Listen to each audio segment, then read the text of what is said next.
এরকম সাইজের যদি আপনারা বেগুন পেতে চান, এটা হলো 1 কেজি বেগুন। অবশ্যই ভিডিওটিতে থাকেন, একদমই স্কিপ করবেন না।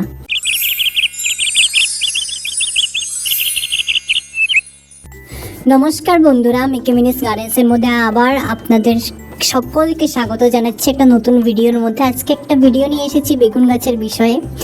আপনাদের গাছের মধ্যে অসংখ্য পরিমাণে বেগুন কি করে আনবেন। আমরা যখনই গাছ লাগিয়ে থাকি, হয়তো সেটি ফুল গাছ বা ফল গাছ, আমাদের একটাই এম থাকে যে আমরা গাছের থেকে প্রচণ্ড পরিমাণে ফুল কী করে পাবো, অথবা গাছে থেকে প্রচণ্ড পরিমাণে সবজি কী করে পাবো। তো সেই সব আপনারা ঘরোয়া বানানো টোটকা দিয়ে একবার প্রয়োগ করে দেখেন, গাছের মধ্যে অবশ্যই ফার্টিলাইজারের কাজ করবেই করবে। অনেকে মার্কেট থেকে এটা কিনে আনে, ওটা কিনে আনে, বাট আমি সাজেস্ট করি সকলকেই যে আমার বানানো ঘরোয়া পদ্ধতি যদি আপনারা একবার ব্যবহার করতে পারেন, বিশ্বাস করে আপনারা এরকম ফল পাবেনই, আর এরকম কালেক্ট করতে পারবেন, যে কোনো ফুল হোক বা সবজি হোক। তো আমি একজন প্ল্যান্ট স্পেশালিস্ট বন্ধুরা, কিছু বছর থেকে আমি বিভিন্ন রকমের গাছের উপর পরিচর্যা করছি। তো আজকের এই ভিডিওর মধ্যে আমি শেয়ার করব যে আপনারা এরকম বড় বড় সাইজের মতন বেগুন কি করে আনবেন, আর এরকম গাছের মধ্যে প্রচণ্ড এরকম ফাঙ্গাস পোকা মাকড়ে যদি আক্রমণ হয়, আপনারা সেটার থেকে দূর কি করে গাছকে রক্ষা করবেন। তো সেটাও আমি অবশ্যই ভিডিওতে শেয়ার করব। তো এখানে দেখেন প্রায় 1 কেজি হয়ে গেছে বেগুন, 1 কেজিরই বেশি হবে আজ কালেক্ট করে নিয়েছি। তো আজকে এমন একটি জিনিস গাছের মধ্যে প্রয়োগ করেছি, সেটা দেখেন। এই যে দেখেন, এটাকে শুকাতে দিয়ে দিয়েছি। এটা হলো আমের খোসা। আপনারা হয়তো অবাক হচ্ছেন শুনে, বাট গরমের মধ্যে আমাদের বাড়িতে আম আসেই, আর গাছ যদি থাকে আমের তো আর টেনশনই নেই। তো এরকম আমের খোসাগুলোকে আজ থেকে না ফেলে একদমই ঘরের মধ্যে ফার্টিলাইজার তৈরি করে নিতে পারবেন।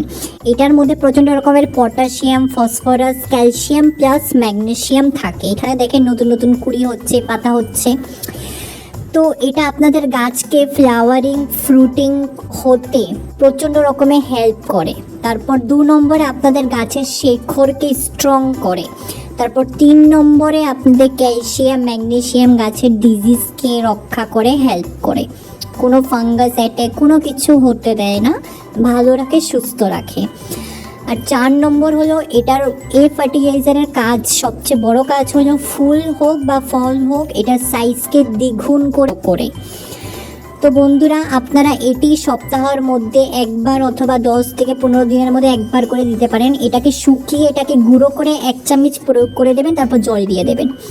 আপনারা যদি ইনস্ট্যান্ট করতে চান, আপনারা এরকম আমের খোসাগুলোকে জলের মধ্যে চুবিয়ে রেখে দেবেন 24 ঘন্টার জন্য, 1 থেকে 2 দিনের জন্য।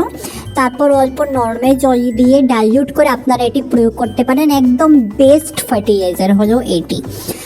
তো চলুন বন্ধুরা, ভিডিওটি তাহলে এখানেই শেষ করছি। যদি ভিডিওটি ভালো লেগে থাকে তো অবশ্যই আপনারা আপনাদের প্রিয় গার্ডেনিং ফ্রেন্ডসদের সঙ্গে শেয়ার করবেন, আর অবশ্যই আমার ভিডিওটিতে লাইক, শেয়ার, কমেন্ট করবেন। আর অবশ্যই বন্ধুরা আমার পাশে থাকবেন, যাতে আমি মোটিভেট হতে পারি এরকম নতুন নতুন ভিডিও আপনাদের ভালোবাসা নিয়ে যাতে এগিয়ে যেতে পারি। তো চলুন, পরবর্তী একটা নতুন ভিডিও নিয়ে আবার আসবো। ধন্যবাদ।